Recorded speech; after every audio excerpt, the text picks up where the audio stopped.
Westcast. Now fix to start kicking ass, just like it said at the beginning of the program. Man of the hour, tower of power, too sweet to be sour. Sending your ass on the jabroni jet to the other side of the territory, brother. The Alabama Hammer. Nightmares on the best part of my day. The goods from the wood. Hot damn.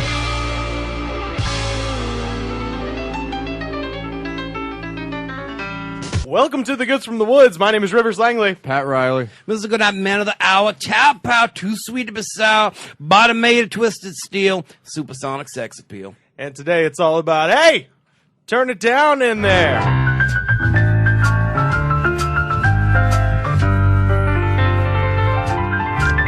Talking about neighbors. It's the worst thing I could think of. Yeah. With our guest, Alex Hooper. Yeah. Hello. The best thing we can think of. Do y'all remember the Rolling Stones song Neighbors?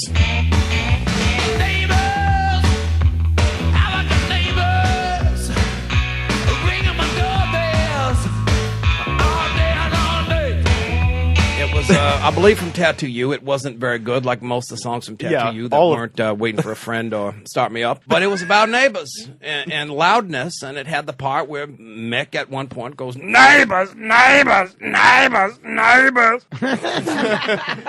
But yeah, it was Rolling Stone song Neighbors. Because I think it was because Keith Richards was known as sort of a bad neighbor. I'd imagine so. Because he played his stereo loud. And then, real loud. and then also the vigorous fucking. I don't know, because this is Keith, and this is the point when Keith started aging in dog years and became like the Stone zombie. I don't think that stopped him, though. Yeah, you never know. Who was it with at that point? I don't think he was. Most of England, I reckon. No, Everybody. you know what? I think the Stones slowed down to a certain degree. Mick is the fucking athlete of the band. Well, yeah. But Keith is more, he's the rock and roll guy. He's the loud stereos. He's the drinking a lot. And yeah, he'll fuck, you know. Sure, yeah. If the time's right. Yeah, ain't gonna stop him. But it's really Mick that's the lover in the band. And it could be worse, and we've probably experienced worse than living next to Keith Richards. Well, did you live next to Ron Wood? Yeah. Whenever Rod Stewart came by. Ooh. Yeah. Get the Stewart pump. But yeah, today we're talking about weird neighbors, bad neighbors, interesting sights and smells coming from next door, upstairs, downstairs. I know Alex used to run a comedy show on his roof in Culver City before he moved. And it was a magical show. It was a classic. Yeah, it was. What was the show called? It's called A Long Way Down. Because it was. Because it was a long way down. If you had a bad set, you could just jump off the roof and end it right there for yourself. But yeah, it was just one of those just magical, like, random shows where tons of people came out and shut up during an outside show, which is the hardest thing to get anyone to do, is just to actually pay attention. But somehow our roof was just perfectly designed that we could build a stage on it and fit about 100 people up there, and they would just I don't know. People would just like sit up there and smoke blunts and drink and just watch the actual show. Because so many times when you go to outdoor comedy shows, there's way too many. There's like, oh, there's a helicopter. Oh, there's a squirrel over there. Let me just look at that for 10 minutes instead. Yeah. And It was sort of designed so that if you was on the stage, that was the view of the helicopters. yeah, exactly. Because you would get, if you was on that, it was weird. It was actually a weird perspective view on stage because you had those two like loft entrances. Yeah. So it was almost like you were performing in a little alley. And you could see, like, the aircraft coming at you and shit like that and everything. It was very odd. It would set off my vertigo, I have to admit. Yeah, it's The thinking man's phobia. The thinking man's phobia. Yeah, I like putting people in the elements when they're doing stand up. People are like, I just need a low ceiling and just a bunch of people paying attention. And I'm like, that sounds too easy. Yeah, Come on, man, let's challenge ourselves. We need a plane to be able to crash into us at any moment. Right, yeah. And a plane that you can see, you know, Yeah. if you're in a underground comedy club, you know, a plane could crash into you, but you're never going to know that's coming. But I want you to know those 5 minutes before that you are fucked. You need that look of terror on your face, but you know that you're fucked. That's what's going to bring the best out in you. You know what I mean? You got a tight five before the airplane crashes. We want to hear it. That is it. We want to hear it. Now. And how long did it run, the show? We lasted 1 year, 10 shows. It was our 1 year anniversary show when we got popped for the second and final time. We had 8 amazing, perfect shows without any sort of incidences. And then the 9th show, the cops showed up, and they let us finish the show because James Adomian was on stage. They let us finish it. He only had like 5 more minutes. They were big fans of his work on Comedy Bang Bang. They loved Adomian. We also we ran downstairs. The cops were walking up the steps. We were like, hang on a second. They were like, how many people up there? We were like, I don't know, like 30. Not that many. Just some friends and the big and Jesse problem, Ventura. Why, you know? Yeah, Just him up there all by himself. Are these police officers? But what happened, the reason the cops got called originally is some neighbor got really pissed off because apparently after one of the shows, somebody left our house, and I don't know who the heck it could have been, but stole a bunch of doormats from all of our neighbors. It wasn't like a noise issue or anything, but some neighbor got really upset because he was telling me, he's like, oh yeah, we sit in our backyard and we listen to the show when it's happening, and then all of a sudden all of our doormats were gone. Do you have any idea how much a Tasmanian devil back-off doormat costs these days? A lot, because you can only get those on eBay. They're not just selling those on the street. Or at truck stops in Tulsa. Yeah. So that was I look at it this way though. It was a lot like when the Beatles performed on the roof. Yeah. And the cops busted that one up at the end too. Yeah, it's there's something about, I guess, just having, I don't know, they told us all kinds of stuff. They were like, you can't do this anymore. You can't have this many people in your home. It's illegal to have over 100 this many people in your domicile, stuff like that. But then the next time, the 10th show was our 1-year anniversary, and we were having an award show. It was called The Roofies, because of course it was. Yeah. All right, and we were giving out all kinds of prizes and awards and things like that. And first, the fire department showed up. And that was, they literally came up in the middle of a set and they were like, you guys are really pissing off the neighbors. And Josh Androsky was like on stage. He goes, well, you can put that on my resume. And they literally gave him the hook. Actually, the fire department, they asked to talk to me for a little bit, and I brought them downstairs, and they thought it was super cool. They were just like, are there any exits up there other than this one? I was like, just these 2. And they were like, so if something were to happen down below, like a fire, is there any way to get off? And I was like, jump? And they were like, that's kind of a problem for us. We don't know about that. So, they kind of left me alone, but then later in that night, the cops came again because we were still like raging for the after party, and I answered the door. They pulled me out. They said they just step outside. They would step outside, and I stepped outside because I was too afraid of them coming inside. They immediately searched me. I was like, "What are you doing?" They're like, "We're looking for drugs." I was like, "Why?" They're like, "Are you high right now?" And I was like, "Yeah." And I was like, I'm in my home. They're like, do you know how we knew you were high? I was like, because I probably reek of marijuana right now. They're like, yeah, you know what else? I was like, what? They're like, your eyes are bloodshot. I was like, yeah, telltale signs of someone who has smoked marijuana. Yeah. Again, I have my card. I'm in my home. And they kept me detained for 15, 20 minutes or so. They were playing good cop, bad cop. One guy's like, you can't do this. And the cop like, look, man, I think this is really cool. You know what I mean? But you got to get a permit. And the other one's like, don't tell him that it's cool. I was like, no, it is cool. Don't try to rain on our parade. We're providing free entertainment for our friends. That was the day when they were like, this can never happen again. And so it had to move. Well, they really don't got enough to do in Culver. They do not, dude. Who was on stage the second time it got busted? Who was the second time? Nobody. The show was over. Oh, the show was over. We were just still partying in our house, with probably, I don't know, maybe 40 or 50 people were there, between, and I had a pretty big place, so it wasn't the party extraneous would go on number. After the show ended. Yeah, we were just chilling. We just chill in the house and just play music and just just drink around and just continue to hang out. But it led, that led me to find bigger and better things.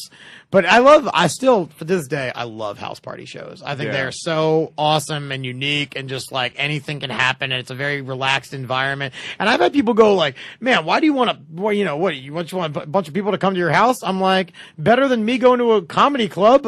I'd rather bring the comedy to me. If I don't have to leave, then that's better for me. I think your show probably ended right about the time I got to town, but I did get to go to the one-off open mic that you did on the roof. Yeah, we did it. We did 1 or 2 2 open mics up there just to like, keep it really chill and just have a few people. Because thing is, we built this. My friend Seth built this amazing stage up there. It was great, yeah. And it was just such a cool, unique place to perform. And I was like, we can't. Unique. It's what's funny is that it's still sitting up there. Like, and I had another friend of mine. I don't live in that house anymore. I moved out like 4 months ago. But a friend's girlfriend moved in there, and while we were moving out, the landlord was like, "I don't remember this deck being here on this roof." And I was like, "Oh yeah, well, we just kind of put it in there." And he like looked at it, and we like we're looking at each other like, "Is he gonna know?" And then he just went, "I like it." And we were like, "Yeah, thanks. We like it too." You will never know what has happened up here. Right. But I think that's really one of the cool things about that is like, I feel like people are going to live in that house for a really long time. And some of those people that are on that stage are inherently going to become really big names in the comedy scene. Yeah. And they're going to be in their house watching them on TV going, "Man, this guy is fantastic. I saw him on Letterman, I'm watching him on Letterman," having no idea that like 6 years ago, they were just on that roof. And I think that's such a cool thing to kind of, to think about. Like, that's my legacy, amazing things happened up there. It's good to leave a legacy to buildings like that. Yeah, exactly. Just like shitting in Do you know which neighbors really had a problem with it? And did you ever get really the passive don't. aggressive There was thing a from lot them? of because it was like an apartment place. There was a lot of potential neighbors. Yeah, the thing is, we would always clear it with, there were only 4 apartments, 4 units in the whole building. Right. And we cleared it with all of them every time. And even our other neighbors, we would drop off Hershey bars before each show that had notes, just so you know we're doing a show. If it gets loud, if you have any problem at any point, you hear our numbers, you can call us. Yeah. So we were very like diplomatic about it. We wanted the neighborhood to be involved if they wanted to come. Sometimes all of a sudden there'd just be a random stranger in my house. They're like, "Yeah, I just heard something going on," and there was a sign on the door that said "come in." So I came in and I was like, "Yeah, that's cool. Come in."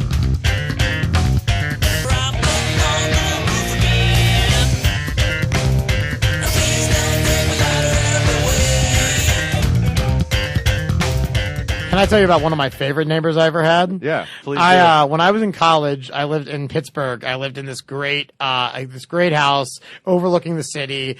And Did you go to Pitt or did you go to Carnegie Mellon? I actually went to Point Park University. Okay. Yeah, it's a little small, like PPU. 4,000. Yeah, PPU. Pulled Pork University, I used to call it. And it was like 4,000 students, liberal arts college. I had a neighbor there that we moved in this like neighborhood, kind of a rundown neighborhood, but we had a great house that was super cheap and it was actually really nice.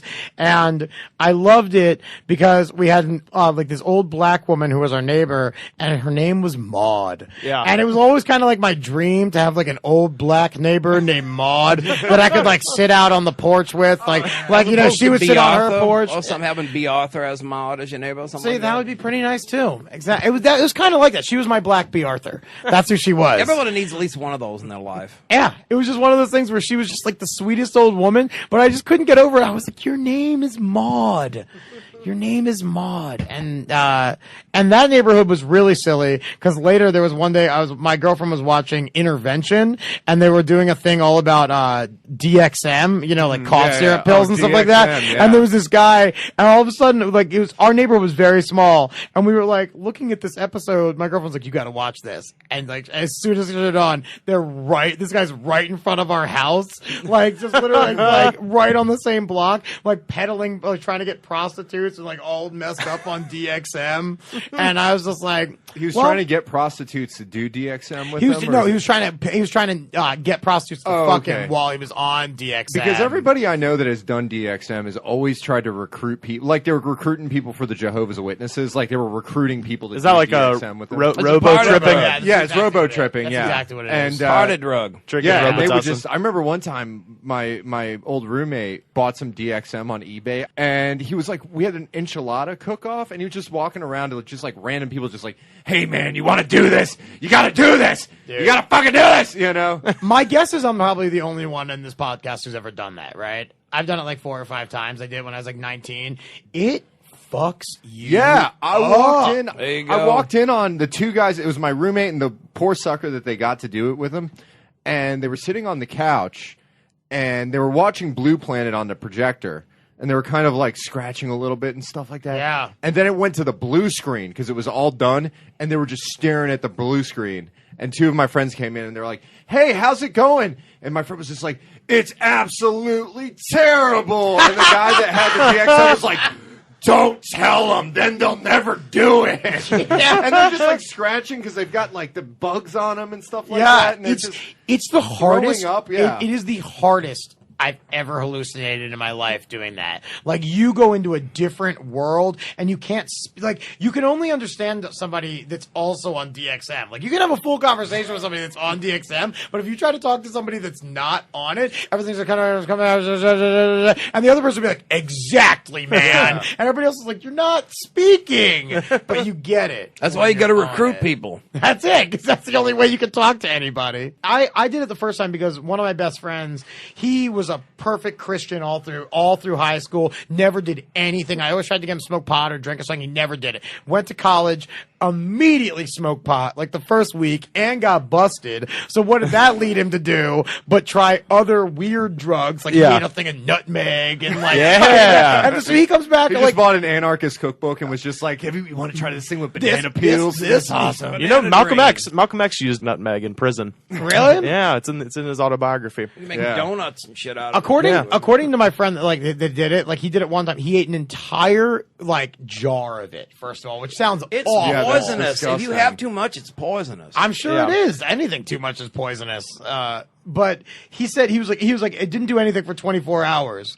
And then I was completely fucked up for 48 hours. Yeah, I didn't realize there was a nutmeg delay like that. Yeah, exactly. My friends did 8 Morning Glory seeds. I They ordered a bunch of Morning Glory seeds. They're going through the fucking spice rack like there's no tomorrow. Yeah, right? you know, because if you get them at Walmart, apparently, according to them, there's like a coat on there that allows them to grow better, but it's also bad for you. So immediate when you eat it, you get like kind of poisoned if you eat enough of them to get high, I guess. Can I go into another story now? Go for it. We did that. Here's how we knew we were doing. We knew we were doing the right thing when we did Morning Glory seeds in college. Don't you have to eat like a shitload of them? Yes. Yeah, they ate like a ton of them. First time I did it, I had 4 packets, right? 4 whole packets of these flowers. Didn't do anything. So the next time, me and my 2 friends were like, well, let's just do 10 packets each. And so here's how we knew we were doing the right thing. When we got to, we went to a Walmart and a Home Depot so we could split up where we were buying them. Because we were like paranoid. We're like, what if they know? They know. Yeah, exactly. But when we went to get the Morning seeds, Glories are pretty, but they're not that pretty. Yeah. no. I'm Half fucking the replanting packets- the garden at Versailles. Half the packets had been ripped open and emptied and put back on the shelves, though. So somebody had just gone in there and stripped of all the seeds of the packets. It's like, first of all, they're like $1. Yeah. But they were too afraid to buy them, I guess, so they just took them. But yeah, we got severely poisoned for an hour and a half, and then we tripped super, super hard for about 10 hours. It feels like you're being stabbed in the stomach continuously for about 90 minutes. And we didn't know what was going to happen. Doesn't actually sound like fun. It was after the fact, but it was the kind of fun that I'll never, ever do again because the pain that we went through was so awful. Like, thank God there was like a light at the end of the tunnel and it actually did something and we did trip, because if it had just been stabbing pains for 90 minutes, that would have been the worst experience ever. And we ate them. We put them in in SpaghettiOs, and it tasted like eating the zoo. Like, that's the best way I can describe it. Like, if you tried to eat the zoo, that's what it tasted like. It was just, I'll never go down. Like, no, sorry, only real drugs from now on. I had my friends that did the Morning Glory seeds and all that stuff. They were getting really into the holistic drugs sort of direction because they wanted to like not spend. They were cheapskates. They were building a sweat lodge in the backyard. They wanted to get messed up, but they were cheapskates, and they were buying stuff online called like Aztec Dream Herb and like Sunichi Wichi and stuff like that. That's fake weed. Aztec Dream Herb. And they're smoking it out of like for some reason one of them had a one-hitter pipe that was a tomahawk, essentially. So it was like a tomahawk with a bowl on it and a hollow sort of handle. It was a peace pipe. Yeah, exactly. And they were smoking Aztec Dreamer and they were just getting sick. Yeah. Throwing up because they were just essentially smoking catnip. Yeah, it's like the stuff you order out of the back of High Times, like when you're like 15 and you don't know how to buy real drugs yet. And you're just like, oh, I'll just smoke this stuff that I can order out of a magazine. They say it works. I did that when I was like 14. I smoked that out of a detention slip. That was like the first time I ever actually smoked anything, and honestly, it hurt so bad. The ink on a detention slip is going to make that shit rough on your throat. To begin it was with. horrible. That was just the I was burn of crying. justice. I was just crying for Weird- hours on end. Weirdest thing you've ever smoked weed out of? Go. Oh man, I mean, that detention slip was pretty good, but I mean, I've smoked weed out of I mean, name it. I mean, to be honest with you, like I've had instances where, because like in college, like if you can't find a bowl or something like that, or rolling papers, or if your tinfoil pipes were huge. I mean, that was like looking back, like God, how could I have ever done that? Why would I think that was a good idea to smoke out of tinfoil? When I was in 10th grade, on the list of dumb shit, this is like top 10. I think, just not necessarily dangerous, just is stupid. We didn't have any rolling papers or anything, so we got a tent stake and stuck it in the ground this way, and then stuck it in the ground this way, and then I smoked out of the earth. Oh man. Yeah, like we were just bent down like we were praying to Mecca, but nope, just smoking weed out of the ground. How the Cheyenne used to do it. Idiots. Yeah, exactly. That and power bar. A power bar? Yeah, we flattened it out with a rolling pin and then take a rolled it shit and then like kind of twisted it up like a pipe at That the just end. sounds healthy to me. I don't know. That sounds like quite a shit coming at the end of it.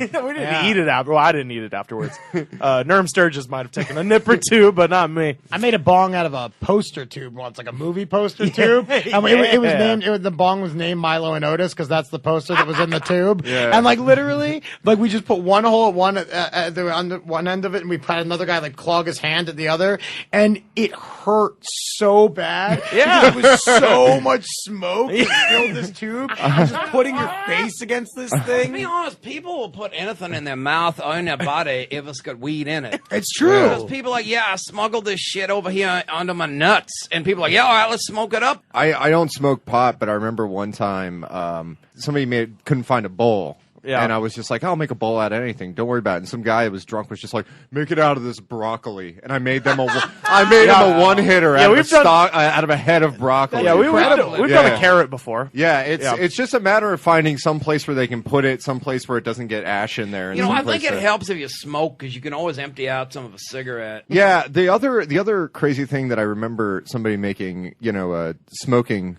piece out of was they had a big Costco-sized barrel of Utz pretzels. Yeah. You've seen the big barrels man. of Utz pretzels? I almost burned my house down because of that. One of those things. And they built a giant water pipe out of it where it was just filled mostly with water and Gravity just had bong. Yeah, the gravity bong where Yeah. it just had the pipe coming out of it, and they named it Richard Nixon. And Oh, it had a pipe. Oh, so it wasn't a gravity. It was something Yeah. else then. yeah, it was some sort of weird MacGyver stuff. And I remember one time this guy, Tom, they didn't have any pot and they were big stoners. So he decided to do a little alchemy, some little pot alchemy. So he made a mixture of catnip, resin, and stem and smoked 5 bowls out of Richard Nixon. And he got through the third one. He's like, guys, I'm not feeling so well, and proceeded to just throw up in the sink. And I was just like, of course, Tom, dude, it's not going to work. You know? You're not supposed. You're not a to wizard. smoke You You're know? supposed to smoke any of those things. Yeah. Did he find gold or some shit as like a byproduct? That'd be really funny if he created like a reusable source of energy for Yeah. cars or something like that. alchemy. Yeah. Really, a modern day alchemist. Tom was weird because, like, he was this guy that failed out of school. He just didn't want to go to school anymore. He had a full ride scholarship. Yeah. So he had no money to Hopefully it lose. wasn't in chemistry. And he just was done with school, so he just basically decided to just stop showing up to classes and stuff like that. Yeah. So one time, all the classes, nobody ever bugged him or anything like that, any of the professors, except for one of them, his comparative politics professor, who would always announce, like, okay, the average grade on the test was an 81, the lowest grade was a 36. Actually, the lowest grade was a 0 by Tom Glazier. Does anybody know where Tom Glazier is? So, like, word got out because the girl that was dating his roommate found out, well, not really a roommate. He just slept on their couch with a mattress pad as his blanket. But he found out through her that the teacher was kind of talking poo about him. He's like, oh, fuck her. I'm going to get her. So the day of the final, 5 minutes into the final, he walks in a purple muumuu with a gorilla mask on. She's just like, who the hell is this? And he takes off the mask like it's a space helmet, like he just landed on the moon. And she's just like, who are you? And he goes, Tom Glazier. And she's just like, where have you been? And he's like, I don't know.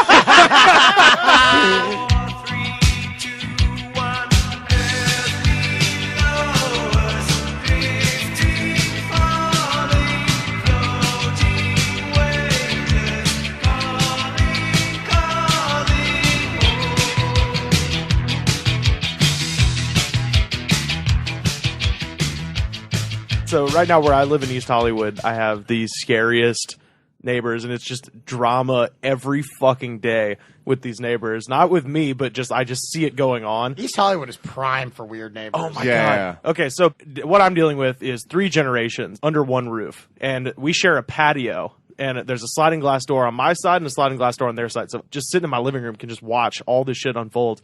And it's hard to not notice it because they're always screaming. So there's 3 generations. There's a mother and a father. They have 4 children, 3 boys and a girl. And 2 of them are like the twins from Breaking Bad, but 15. They're terrifying.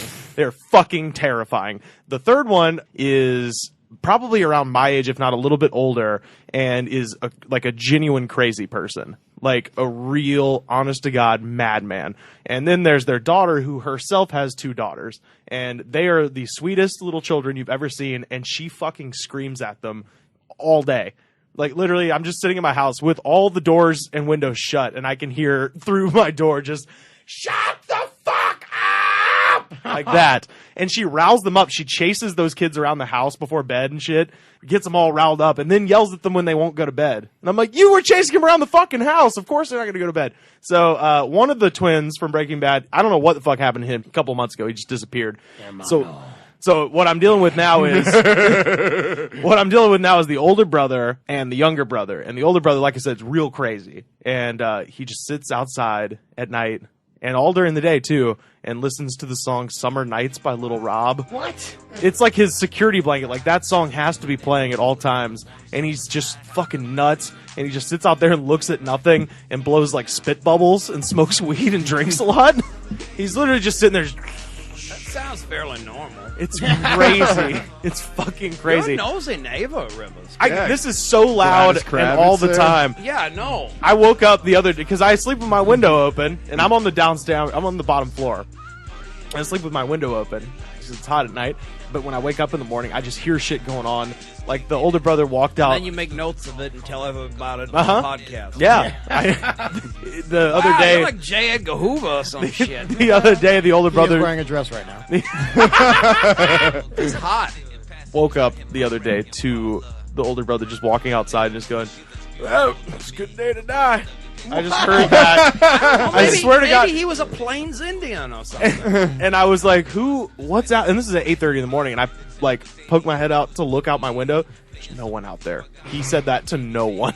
And That's then not the kind of thing you Yeah, say to that's actual you say that to people. yourself. Yeah. my next door neighbor is Andrew Lopez, and he said that he pulled into the garage, like our parking garage, like a week ago, and they were just brawling down there. They were just punching each other in the face, Nice. like a family brawl. I was there one night. One night, like, the brother got really out of control, and they had to, like, the dad and his younger brother had to beat his ass with flashlights to, like, keep him under God. control. Wow. I literally woke up one day, and it was one of those where, like, my dream fused with what was going on. And so when I woke up, the dream was still happening, and I was aware, because in my dream, I just heard somebody going, Johnny!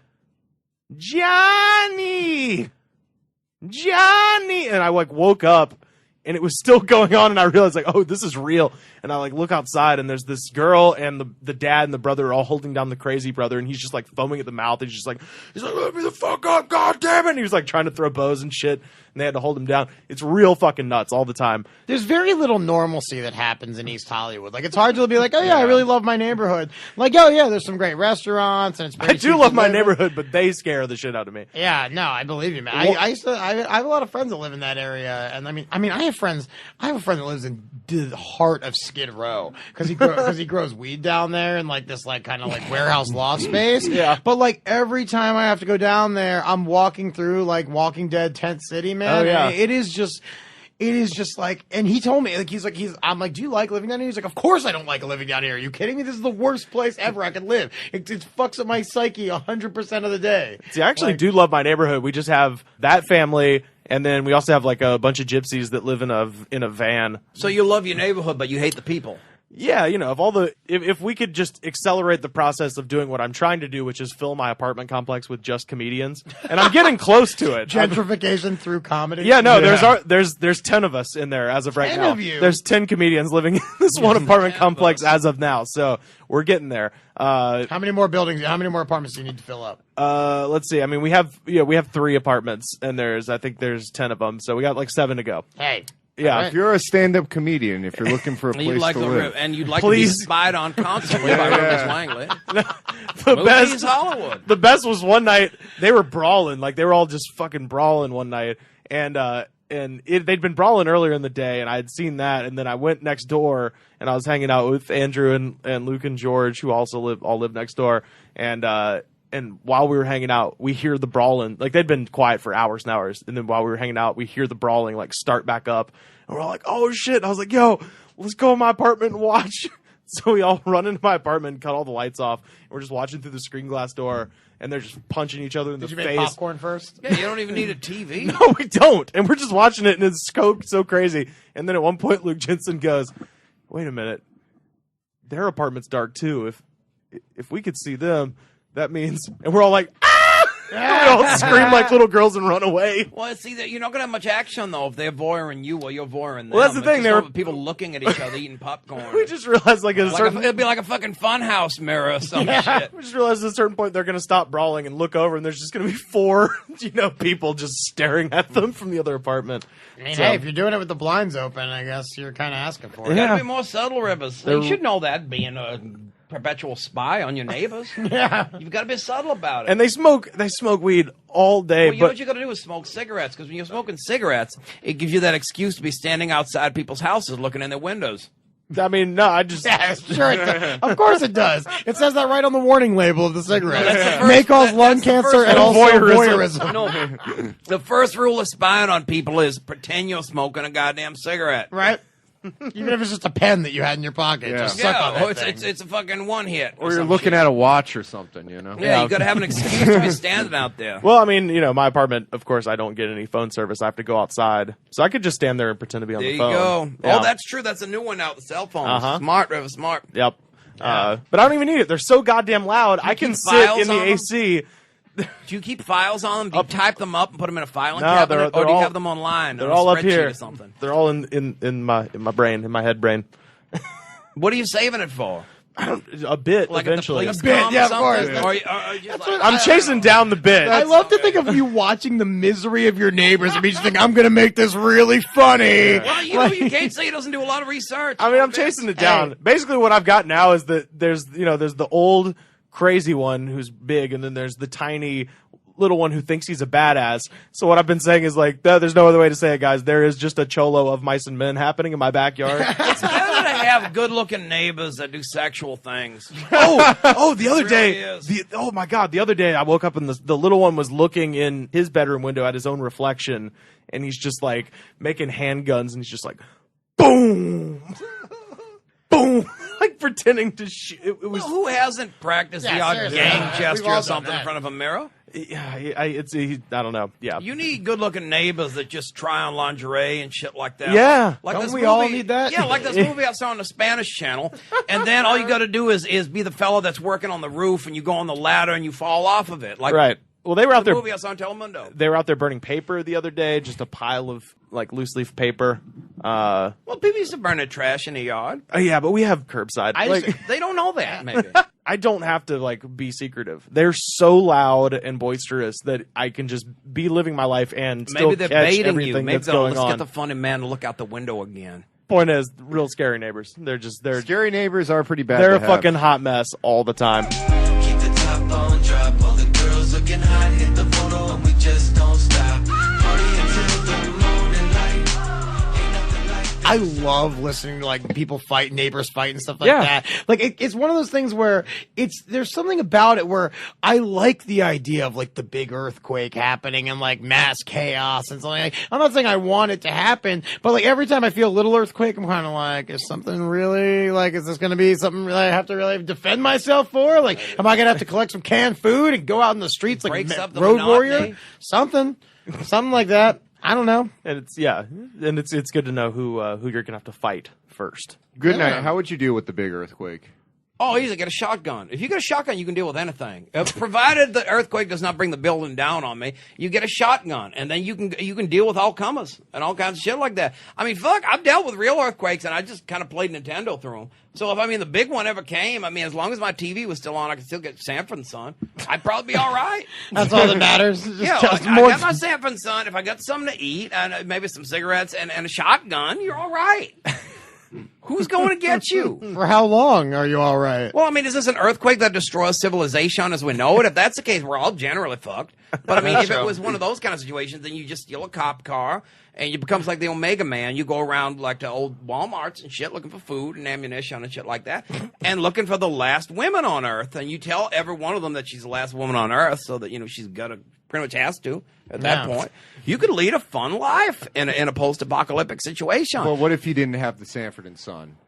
That would be a problem. But see, here's the thing: you go to the Walmart, you get the DVD, and then there you go, you're good. But I'm sorry, we only have Amen in stock right now. I don't care for that one too much. With Deacon Fry, that was Sherman Helmsley. Yeah, but no, that means that you don't have electricity because you get a generator. Oh, okay, they have those too, and you steal the gasoline.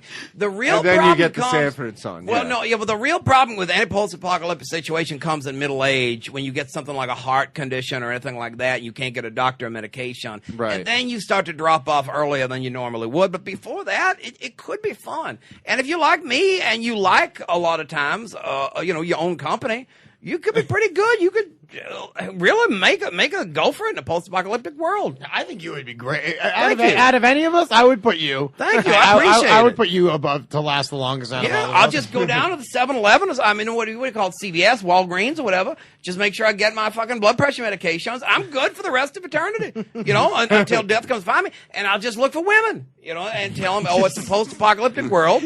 Let's take advantage of this. This means you don't have to wear clothes anymore. There's a lot of fun that could be had. All the women are just like, this guy's got cigarettes, a shotgun, and Sanford and Sons. He's like a king. Yeah, I'd be my own master. And then I would start a republic or something like this, like Rome, and I would lead the rest of the world to an era of enlightenment. So it'd be a good time. You understand? Well, I really hope the big one comes. I know exactly where I'm running to now. Yeah, exactly. It's come to my place. That's where the women are. Yeah. Don't they know it's the end of the world? It ended when you said goodbye. My dad raised me, and he raised my whole family to mind our own damn business. So I've had loud neighbors and things like that, but I mind my damn business because my dad raised me. That's the way you live, and that's the way it's like John Wayne says, I have my way of living, and I live that way, and I expect other people to respect me the same way. I mind my business. You don't look at my window if it's hot out. We'll see me watching Sanford and Son naked because it gets hot. You understand? I don't look in your windows unless you're hot women that like to dance around in lingerie, which. My friend Rockin' Rob was actually lucky to have as his neighbors for a few weeks. You also had a friend named Rockin' Rob? Yeah. Wow, does everybody have a friend named Rockin' Rob? Yeah. I had a friend named Rockin' Rob. I think my dad Rockin' Rob Florentine. But man. he had these neighbors for a little while. Oh my God, it was like something on the Spanish channel. They would just dance around in lingerie and shit. And we would just shut the lights off and be like, guys, numbers 2 and 3, because those are the windows that were on. This was only for a brief time, but it was very entertaining. That's the good kind of neighbors to have. I had, when I lived in Weymouth, Massachusetts, I had my neighbor Kenny, who was, he was quite, we used to fish off bridges at like 2 in the morning and things like that. We'd go to, this is the kind of shit fun there was to do in the suburban Massachusetts. Donuts. Yeah, they'll go to all-night Dunkin' Donuts and talk about auto parts until 4 a.m. Shit like this. Neighbors are kind of the perfect bridge between friends and family. It's like you don't. Sometimes you choose them. Sometimes you don't. But you know. Sometimes they have weird nocturnal habits. Like you have a good time. Yeah, exactly. When my sophomore year of college, we lived in a place called Shady Glen Apartments. I like that. We were on the bottom floor. On the second floor was this horrible dragon woman from Florida, and then on the third floor was this guy Brian, who basically would just walk. He would come in through the fire escape all the time, and like what was that? Calissa Explains It All or whatever. Yeah, essentially. What was that boy that would come in a window? Sam, yeah. Sam. I'd be sneaking in to fuck her, wouldn't you? Seriously, she was fucking pretty slamming. I'd still, honey, fuck, what's her name? Melissa Joan Hart. If you're listening, I'd still fuck you. So I mean. come over to Sepulveda. Or something Melissa like that. Joan, come give Goodnight your heart. Yeah, thank you. Zach, I'll take it. What the hell? But he would only use the fire escape, and he was like this guy who would just I don't know. Well, how in to- the apartment hierarchy, you have Rivers, Dragon Lady. Brian must have felt pretty great being on top, above you and Dragon Lady. Well, I mean, that's a I don't tough, think Brian ladder to climb. Brian didn't really give a fuck about anything. He was one of those guys like he would just have a bunch of people over, and then just in the morning he would turn into a pill vacuum cleaner. Like whatever was left on the table, he would just take all at once without knowing what it was, and would then just wander downstairs on What if it was all like? fucked What up. if it was like the dog's heartworm medication? or Yeah, something who like that? who the fuck? No, he would just do them all, and he Probably would just wouldn't do anything to you. I he don't would, know. and he would just be all fucked up and come to our house. I remember one time he was just like, he came over and we're like, hey, what's going on, man? He's like, hey, how's it going? And he's like sitting in this, we had like an office chair and he's just spinning around. And we're like trying to watch TV or whatever. And he's just spinning around in this office chair. And he's like, if you bros ever need to go to Canada, my dad works for Air Canada. We've got like 700 million frequent flyer miles. So if you got to go to Canada, you can go to Canada. And we're like, we don't need to go to Canada. Montreal has good strip clubs, shit like that. You take a free flight, have a good time. We kept talking about Canada, and then one night it was like 4 a.m, and we're hanging out, and he comes back and he climbs the ladder. He's like, "Hey guys, I'm going to bed," and we're like, "All right." And he climbs the ladder, and then we're just hanging out, and then we hear the sliding glass door open, and then he just starts puking like down, down over the balcony. It was mostly blood. Okay. Mostly blood. Mostly blood. And me and my friend Richard were like, "Oh God! Oh, Jesus!" Yeah, man, it's like a horror movie. It or was some horrible. shit. It's just a waterfall. 'Cause that of- went from one of those. Oh, everybody's done that. Yeah, to, no, this was just. never 'Cause done that. I've done Never some. done that. I don't like to use the word misuse the word epic unless you're talking about Homer or something. But I've done some epic balcony pukes in my day. Yeah. I've done some epic bridge peas. I've done a lot of those, you know. Yeah, there's balcony pukes, bridge peas, you know, building shits. I mean, you really, You know what's you the get some best? height in you. The best is when you can get on a pier and there's bioluminescence in the water, and you pee into the water, and then all the little bioluminescence I light love up. that. It's like Blue Planet. Oh, it's so great. Yeah. But the next day we saw Brian coming down the ladder, and we're like, "Holy shit, dude, are you okay?" And he's like, "Yeah." We're like, "Yeah, you just vomited blood over the balcony yesterday." He's like, "Oh shit!" And he's looking at the bushes, and there's still just blood all over the bushes. God. And he's just like, "Oh God!" He was like, "I was at this party, and this deaf guy offered me moonshine." And so this I fucking moonshine with like free razor blades. yeah, What the this fuck was it? like he was just like, "Yeah," and I felt bad because he was deaf, so I drank all this moonshine. What? I was like, Give him "That's not turpentine or makes something sense." instead. Yeah, I don't know what it was, but I like how he couldn't heck of a turn gimmick down right that there. guy. yeah, because he didn't want to be me. He didn't want to like He probably seem ripped- disrespectful. He probably probably- ripped the lining in his stomach. 'Cause Yeah. that'll do that to you. My guess is he couldn't figure out a way to say no to the deaf guy. Right, he didn't know ASL, Like, yeah, so he's kind I guess yeah. just gave him the thumbs up. Whereas I gotta admit, I'm a little curious again about Dragon Lady. Now, why is she the Dragon Lady again? Okay, so 'Cause she she's Chinese and 100 or something.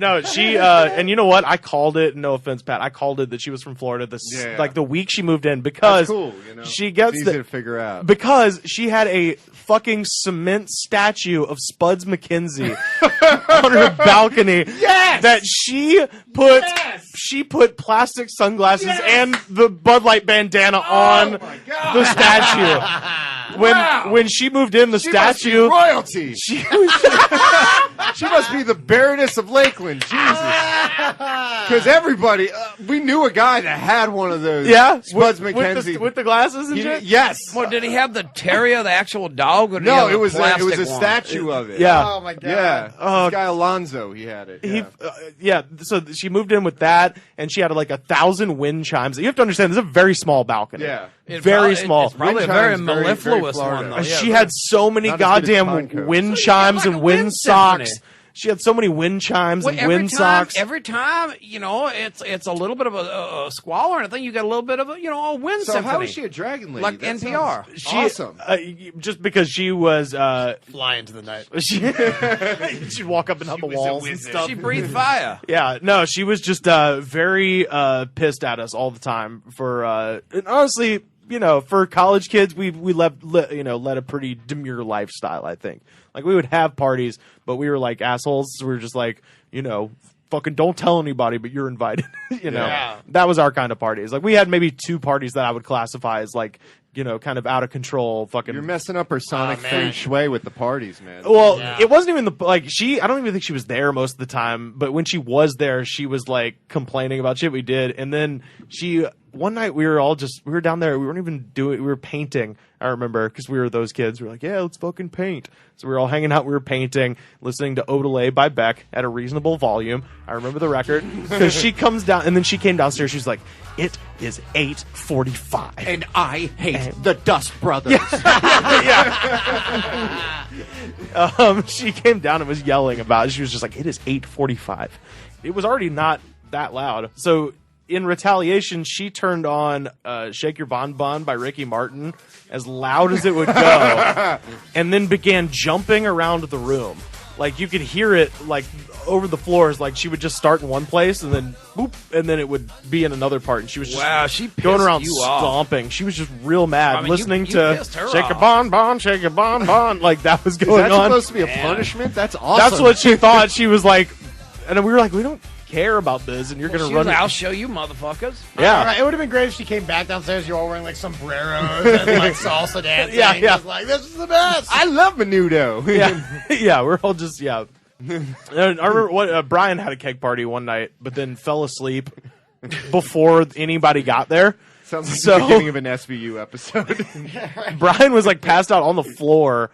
And there was just a keg in the doorway. So all these people were going up and down the stairs, and she was yelling at everybody the whole night, but it wasn't us that time. So, but yeah, we all just, kept going up. Sounds like she likes getting angry. Yeah, I think it was one of, keeps her alive. Yeah. Something like that. So some man probably, rubbed her. That was Earl Spuds McKenzie statue. Probably a whole lot of woman, and if a man displeases her, she takes that out on you guys. Yeah, y'all should have went up there and pleased her one by one. No, give her the old college try, if nothing else. Turn that shit off, man. What's wrong with you, man? Get the other record. Damn. High five, more dead than alive. You look like a man from a casket. High five, more dead than alive. You look like a man from a casket. High five, more dead than alive. You look like a man from a casket. High five, more dead than alive. You look like a man from a casket. Pat, I gotta tell you, I used to have to go to Florida. Like, my grandmother lived down there, and my girlfriend's uncle lived down there. Right. And we went down there for spring break, and we went to a supermarket like the first day to get a bunch of like beer and chips and salsa. Yeah. And I saw the most quintessential Florida purchase I have ever seen, Lay it which on was me. the guy right in front of me was buying a 30-pack of Bud Light and 2 gallons of tiki torch fluid. Fuck yeah! And that was all he was buying. Did he that have- was it. We salute you. Yeah. Did he have a goatee? No, he didn't have a goatee, but he had sunglasses around a chain around his neck. Yeah. He was wearing the Hawaiian shirt, white shorts. You can see your dick through See your dick through your white shorts. What How many tiki torches does he have? God only knows. 2 gallons, dude. You realize that's 20. that's at least 20. That might be 20. 50. He might have a 1.5 mile long driveway. It's lined good to with have them. land. Let's face It's- that. it's man. good to have land. citronella too, so you can keep them. You gotta keep Exactly. Gotta mosquitoes keep the away. mosquitoes I don't away. like mosquitoes. That's good. I want to go to this guy's house. It'll be like Gilligan's Island is burning with all the fucking tiki torches. They had a fucking revolution against the howls or something. I saved money on a fire pit by just having 1,000 tiki torches in the middle of my backyard. Case of beer too. Perfect. You need the case of beer because, honestly, if you're filling up that many tiki torches, you're going to get tired pretty I quick. feel like the size of this party is disproportional to the amount of beer. Tiki torch fluid does burn pretty quickly, so that's kind of a mild soiree. You'd have to go over and get 5 gallons if this was a bash. I'm unfamiliar. I didn't take that course in college about tiki torch. Yeah, that was because you didn't go to school in Florida. exactly. Yeah. Exactly. Yeah, That was our thermodynamics chapter. Did you go to school there too? Did you go to undergrad there? No, I didn't go to undergrad. I went to undergrad in Georgia. So, Oh, okay. Yeah. close enough. Almost the same. Atlanta. Oh, okay. Yeah, no, this wasn't they're like very different Brunswick then. or Yeah, very different. Valdosta or something Yeah, like southern that. Georgia, southern Alabama. We're not talking about Similar. Damascus here. Yeah, no, we're I mean, I just don't understand how, like, the thing is, like, anytime there is a really, really twisted, weird news story, it's always Florida. Like, there's something about it where, like, multiple times, way more than any other state, Florida seems to produce this weird. It's not just like, oh, these people are really weird. It's a really fucked up news story. Every time. It's a good point you raise, Alex. Pat, do you have, this could be your grand sociological theory. Do you got a theory on why Florida's so fucked up? Okay, here's my theory. Back in the day, Florida was the hinterlands, essentially. Nobody wanted to move to Florida because it was just swamp, it was undeveloped, it was cheap. They raised cattle. It was very cattle filled. It was cheap. And people moved down there. There was the retirees, and the retirees that moved down there, you had all the kind of richer ones moved to like Palm Beach and stuff like that, Miami Beach. The ones that you hear the stories from is in the area where it's all the people that were like mechanics in New Jersey or like, repairmen in New Jersey. So you have that weird working class retiree circle. And then on top of that, you have, all right, I'll start here. Florida used to attract freaks. Back in the day when all the circuses would have, be off season, they live in Florida. It's one of my favorite X-Files episodes. They had a town in Florida where all the retired circus dwarfs lived. Wow. So it's a mini city. Isn't that where they made that old Western Terra Chinatown? It was just these tiny, like, it's a tiny city. Yeah. And it's just like all the people that were kind of these weird sort of disenfranchised and disconnected people, like fringe people would move down to Florida. But it's not the people that would move to California. It was the people that were like, oh, I'm not into that hippie stuff. I'm into that guns and, and beef jerky. Yeah, that sort of people thing. with ambition, but not that much ambition. Exactly. They just want to buy some acreage and they just want to live on a swamp. It's good to have land. So it's like, yeah, exactly. So it's like basically the fringe that didn't want to move to Austin or didn't want to move to like Berkeley or San Francisco or LA or a place like that. They moved to Florida and they started having kids and the kids don't leave. So they're stuck within this sort of area, right? And also there's all the fallout from all the space program, right, that comes down and turns everyone's brain into mush. And they're breeding with the freaks in the tiny town. And they're breeding with the they're just all the people, they're breeding with like all the people that just wanted to, be an alligator wrestler and they just moved for, it's just like all these Chief weird. Talootsahatchee. And there's like loose gun laws and Seminole wrestle alligators. Yeah, there's lax gun laws, no state income tax, so it attracts everybody. It's an abominable soup of humanity. Now, on top of that, the people are attracted by just like the fact that it's just anarchy, and it has the most corrupt state government. Well, it becomes a self-fulfilling prophecy. Exactly. Well, this is very good. Yeah. And the state capital looks like male genitalia. It looks like a gigantic erection. So does the state. Well, that's a fertility symbol. Exactly. Florida is a fertility So it's symbol. like all these, these, because it's shaped like genitalia. So it's like all, and it's then the nation's wang. You understand? So it's just all this mixture of just like, it's like a churl of like a chum, if you will, of the just very sort of weird elements of society. And it's like the fringe, but not the creative fringe. It's just the fringe for fringe shake. And then they have a state that's just huge now. And will probably and like it has the fourth most electoral vote. It's scary, man. Okay, this is very good. This is very good. And I like, because we once again on this program we're getting to the bottom of the real issues in this country. But I got one question. Right. How does the Diz fit in all this? How does the Disney, the resort stuff, the SeaWorld, that kind of shit, does that factor into this whole equation? Yeah, that adds the top layer of because of postmodern fakeness. Because all the people that move, because Orlando.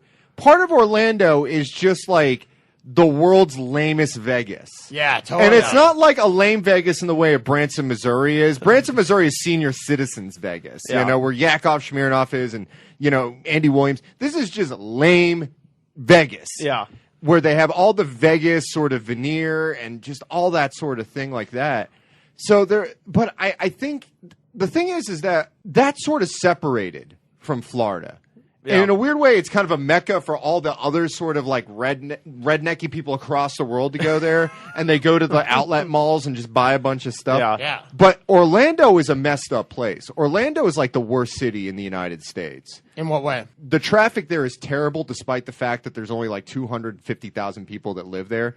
It's sprawling. All the cities in Florida are sprawling. Well, because there's no hills or anything. Exactly. It's And they flatland. just are like, they just take up so much space. So it's just a murder to drive over there. There's weird sort of tensions that exist between the various sort of groups that live in Florida. Well, Disney and Universal. Well, yeah.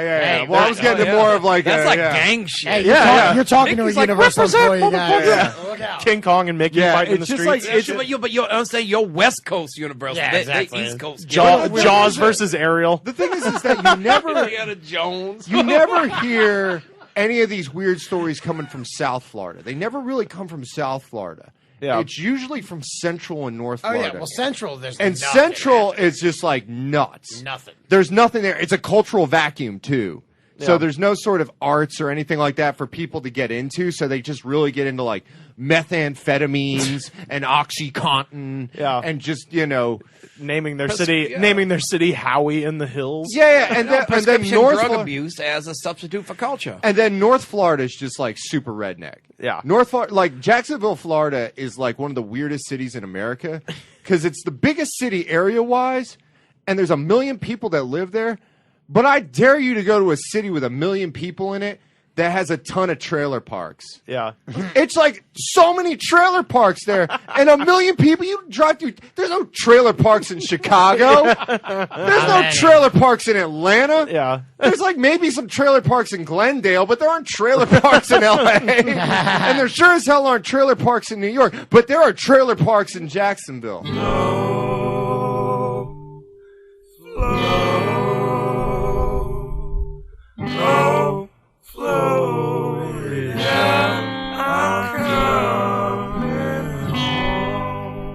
When I was still in Alabama, we moved into this new apartment on Oak Street in Auburn, and we pull into the thing and we start moving our shit in. And we're about halfway through moving in, and this guy walks over and he's this like giant, like, Marine Corps, like super aggro looking dude. And he comes in, and he's just like, "Hey man, what's you just moving in here?" We're like, "Yeah." He's just like, "Well, hey man, we're having a little barbecue tomorrow, tomorrow night, and you can come over.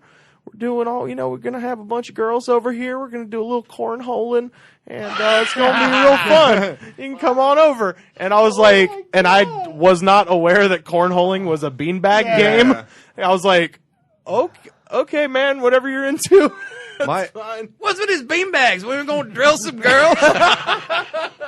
I've been really, really fortunate of people I've lived with and neighbors I've had where I've never really had a terrible experience where I was like afraid of like to go outside or anything like that. I do have my dad at my dad's house. There's this family that's next door. They're very, very nice. They're a Korean family that owns a Chinese restaurant. But they had a bunch of illegals living in their basement for a long time. And that got pretty weird because I just see all of a sudden I just see like 20 like Koreans just like sitting outside in the driveway in this nice neighborhood, just like all just like smoking cigarettes and drinking. I'd be like, well, what's going on here? And that was kind of weird just because it was we knew it was just such a wrong like environment, I guess you could say, that they were literally just like bringing these people in and just having them live in their basement. So there was kind of just like, really cramped up in there. Yeah, Like a I'm sure Korean it was. clown car or something. That's the thing. They had their own little, General Sal's fantasy factory happening down there. And that was kind of weird. And then like right next to them was this very nice. Like again, they were very nice. And then right on the other side of me was this South African family who was constantly washing their cars. They wash their cars every single day. They cannot get over the fact that their car would have anything dirty on them. So the dichotomy of just like, oh yeah, this is the American dream with South Africa on one side and Koreans owning a Chinese restaurant on the other side. But I've never had neighbors where I was really fearful of, or I never trepidatious around. I've been very fortunate that it's always been pretty okay. I gotta say, do y'all guys ever get to know your neighbors? You know what's Yeah, I funny? do. Now that I have a dog, I do. Okay. Since I got this puppy 3 months ago, I talk to everyone in my neighborhood because they talk to me. Yeah. Like it's one of those things where like, I didn't. If you're, Oh yeah. Well, they want to pet the dog. They want to pet the dog. It becomes like, a conversation I live in a starter. dog-friendly building, so almost every single apartment. There's like 105 units in my building. It's a big building. that helps. So like, you live in a dog-friendly building, you're gonna move in there Yeah. and probably get a dog. Well, that helps because if it's dog friendly, then everybody's going to want to talk about their dogs. Whereas if places aren't, everybody's trying to hide the fact that it's their dog. Yeah, exactly. But it's it's one of those weird things where like most people you don't ever talk to your neighbors ever in like Hollywood in like living anywhere anymore. You don't do I it. never talk like to you mine. you look at your phone and you find some other way to just get around having any sort of normal conversation. And now that I have a dog, I just walk around and I just meet the neighbors and we talk. And like the other day, I found out the person that lives directly across the hall from me is also from Baltimore. So we Yeah. just started talking about it. I was like, Small what the? world. I was like, I never would have known Yeah. this had I not had a puppy that for us to like bond over. Such a weird. It's actually really nice that like for some reason I needed an animal to like open me up to human interaction. Yeah.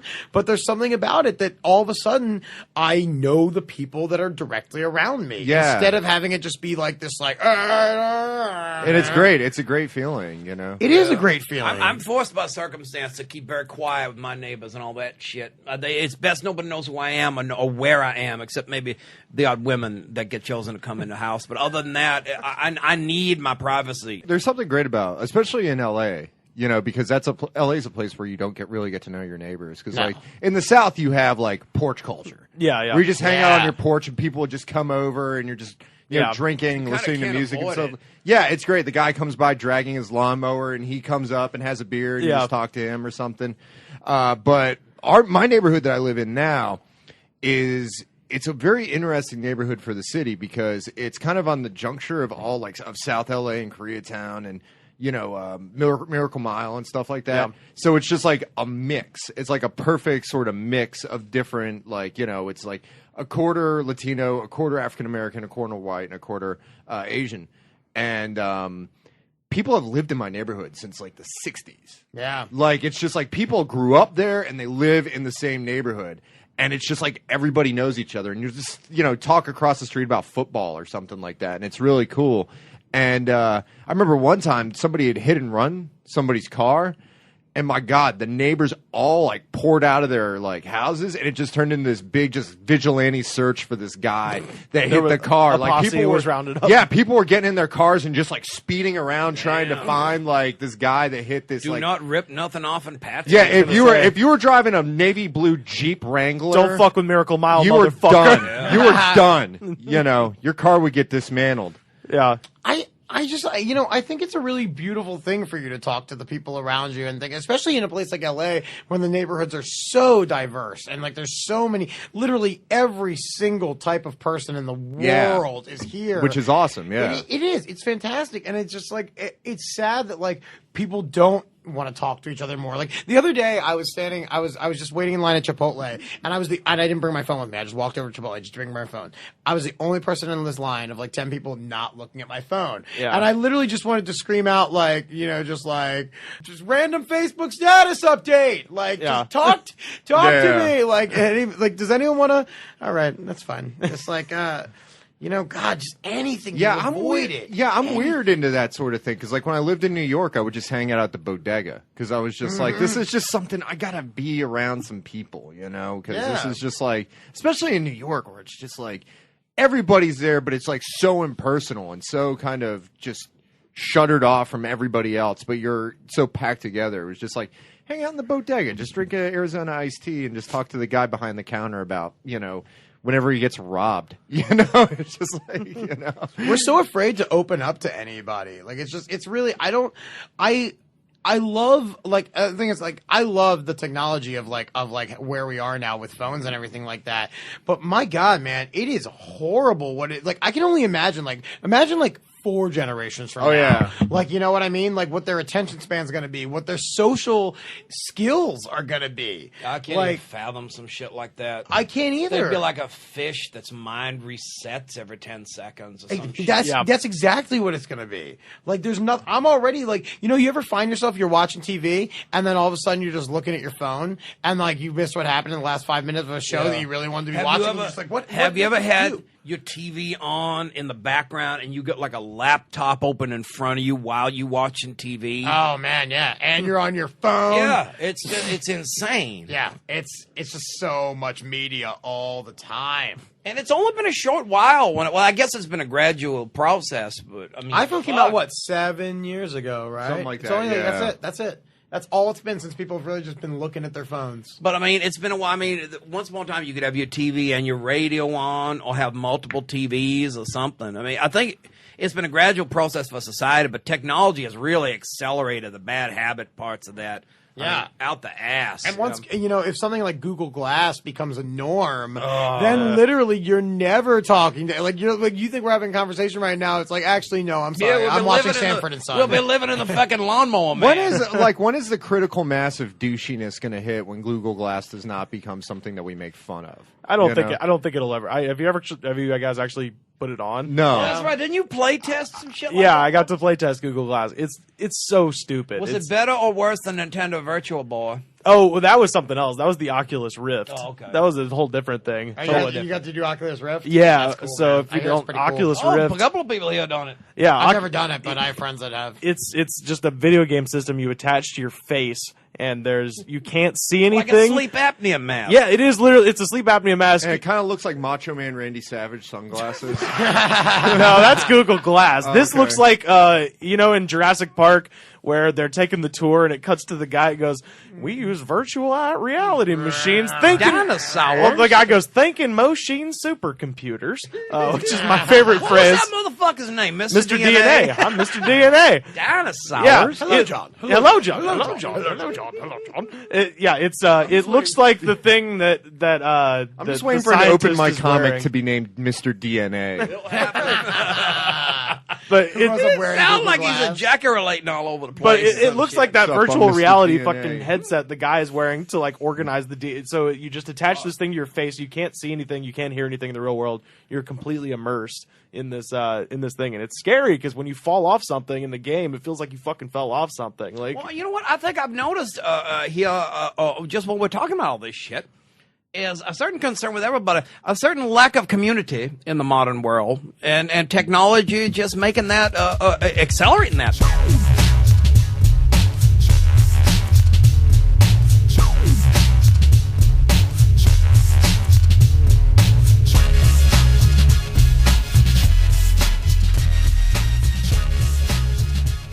where can people find you on the internet, Alex? I am on Twitter at Hooper Hair Puff. You can also find me at cravecomedy.com. Tell us a little bit about Crave, actually. Very quickly, Crave is a eclectic comedy show that turns into an all-night party with DJs and sometimes fire spinners, acrobats, artists, and anything else under the sun that I think is going to entertain people and get them out of their own world and into my twisted one. Yeah, and when's the next one? The June 26th. Okay, yeah. Go to cravecomedy.com. Get on our email list because it's always a secret location. All right. For everybody listening to us, you can follow us on Twitter at The Goods Pod. Find us on Facebook, facebook.com/The Goods Pod.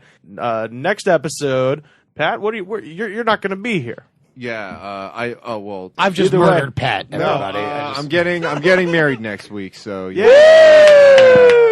So I'm not going to be here. I have much more important life-changing things to He's do. going from living in sin to living in win. Yes, exactly. That's how I like to think of it. So we'll have our friend Kyle Clark here next week, sitting in for Pat, and and it'll be a help. Taller, actually, Pat or Kyle? Kyle by an inch and a half. Kyle. Yeah. 6'5".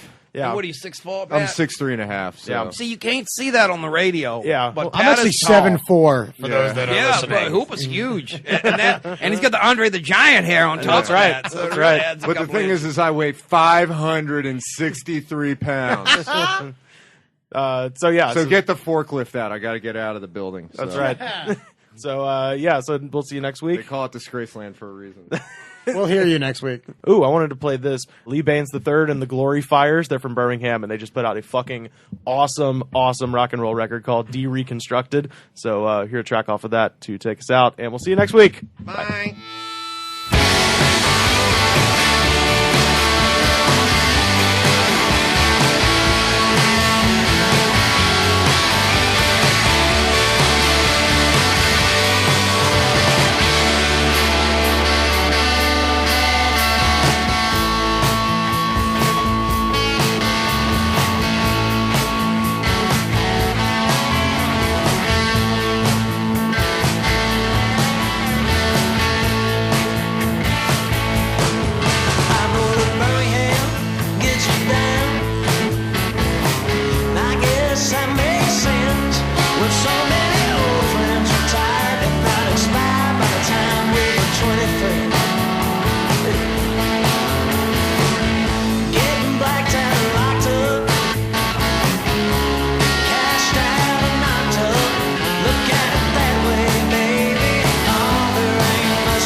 The Goods from the Woods is mixed and edited by me, Rivers Langley, and distributed by Westcast Network.